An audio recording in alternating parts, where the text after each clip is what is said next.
د نیوز پریس چینل لیدونکو سلام ستړي مشئ په موکړه تازه لاندو مهمو خبرونو ته. بهسودو کې د علیپور د وسلو زیرمتونونه کشف شوي. امنیتي ادارې وایي په میدان وردګو ولایت کې د علیپور د وسلو او مهماتو 2 زیرمتونونه کشف کړي دي. باختر اژانس د امنیتي ادارو له قوله ویلي چې امنیتي ځواکونو تېره ورځ په بهسودو ولسوالۍ کې د خپلسري وسلوال قوماندان علیپور د وسلو او مهماتو 2 زیرمتونونه کشف کړي او په دې ولسوالۍ کې لا ډېرې پلټنې روانې دي. علیپور په مرکزي سیمو کې خپلسری وسلوال قوماندان و چې وخت نه وخت به د خلکو په زورونه لاس پورې کاوه. هغه د خپل سروي پر مهال د افغان پوځ یوه چورلکه هم غورځولې وه او ګڼ افغان پوځیان یې وژلي وه. نوموړی د همګړۍ له هیواده بهر دی خو امنیتي ځواکونه وایي چې په ټول هیواد کې د خپل سرو وسلولو او له دوی د وسلو راټولولو عملیات دوام کوي.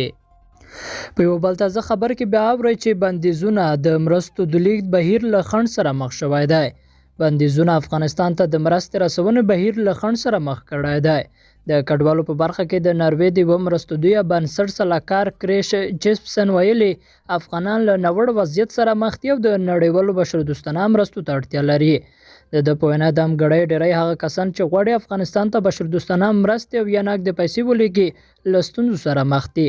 د په وینا د امریکا د بندیزونو بانکي سیستم د خرابوالي او نورو ستونزو له امله خلک د نقدو پیسو او مرستو په لیږلو کې له ستونزو سره مخ دي.